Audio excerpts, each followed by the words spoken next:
माजी मंत्री धनंजय मुंडे यांचा पाय आता आणखी खोलात जाणार आहे। राजीनाम्यानंतर मुंडेंच्या मागे चौकशीचं शुक्लकाष्ट लागलेलं आहे।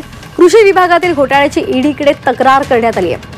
सुरेश धस यांनी ईडीला पत्र लिहून ही तक्रार करणार असल्याची माहिती दिलेली आहे। धनंजय मुंडे आणि कराडनं 200 कोटींची रक्कम उचलल्याचा दावा त्यांनी केला आहे। तर या संदर्भात आपल्यासोबत जोडल्या गेलेल्या आहे सामाजिक कार्यकर्त्या अंजली दमानिया।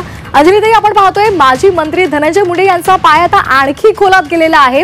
कृषी विभागामध्ये घोटाळा झाल्याचा आरोप आहे आणि त्या संदर्भात आता सुरेश धस ईडीला पत्र सुद्धा पाठवणार आहे। आपण सुद्धा काही आरोप केलेले आहेत, काय आपली प्रतिक्रिया आहे? नाही, मी आरोप नाही, मी पूर्ण तथ्य मांडलं होतं। कृषी घोटाळा जसा इतका प्रचंड मोठा घोटाळा जो कृषी मंत्री असताना धनंजय मुंडे यांनी केलाय त्याच्याबद्दलचे सगळे फॅक्ट्स मी मांडले होते आणि मला अपेक्षा होती की खरं तर अधिवेशनात त्याच्यावर हे सरकार चौकशी लावेल। पण गेले जेवढे दिवस आता अधिवेशन चालू आहे त्यात त्याचा चकार शब्द न काढल्यानंतर मला वाईट वाटत होतं। इनफॅक्ट मी आमदारांना सांगणार होते की याच्यावर तुम्ही चौकशी लावण्याचे तुम्ही विषय धरून लावा।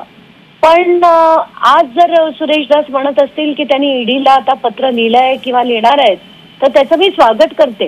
कारण ईडीला सगळे बँक अकाउंट तपासल्यानंतर सगळे जे फॅक्ट्स आहेत ते पुढे येतील की 92 रुपयाची युरियाची बॉटल 220 ला घेतली गेली, DAP ची बॉटल जी 290 ला मिळते ती 590 ला घेतली गेली, सगळे मधले पैसे खाल्ले गेले, DBT मध्ये व्हायला हवं होतं, थेट शेतकऱ्यांच्या खात्यात जायला हवं होतं, त्याऐवजी ते धनंजय मुंडेंच्या खात्यात गेलंय। या सगळ्या गोष्टीचा उलगडा आता नक्कीच होईल। अगदी अंजलीताई, जर या संदर्भात आता पुढच्या काळात जर काही कारवाई केली गेली नाही तर आपली काय नेमकी भूमिका असेल? नाही, कारवाई करायलाच हवी सरकारनी। माझी भूमिका काय, मी कोर्टात जाणार आणि काय, पण कोर्टाची पेंडन्सी एवढी आहे की त्याला कित्येक वर्ष लागतील। पण सरकारला जर जबाबदार सरकार असेल तर त्यांनी याच्यावर चौकशी करून अशा मंत्र्याला बडतर्फ करून ते पैसे रिकव्हर करायला हवेत।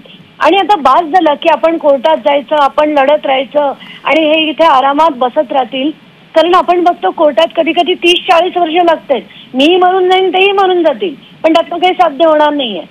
तर आता सरकारला रिस्पॉन्सिबल धरणं हे मुळात गरजेचं आहे।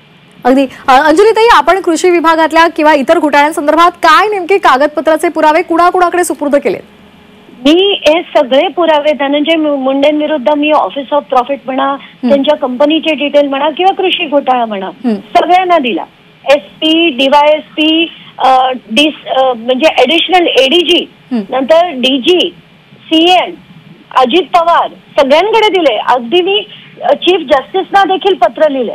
आता याच्यापेक्षा जास्त, आणि मग मी लोकायुक्तांना लिहिलं, इलेक्शन कमिशनला लिहिलं, तरी अजून काहीच नाहीये। अगदी धन्यवाद दिलेल्या या आपल्या प्रतिक्रियेसाठी। त्यामुळे आता माजी मंत्री धनंजय मुंडे यांचा पाय आणखी खोलात गेलेला आहे। राजीनाम्यानंतर मुंडेंच्या मागे चौकशीचं शुक्लकाष्ट लागणार आहे। कृषी विभागामध्ये झालेल्या घोटाळ्यांची ईडीकडे तक्रार करणार असल्याची माहिती आता मिळालेली आहे। सुरेश धस ईडीला पत्र पाठवणार आहे आणि त्याचबरोबर अंजली दमानिया यांनी सुद्धा या संदर्भातले अनेक पुरावे सादर केलेले आहेत।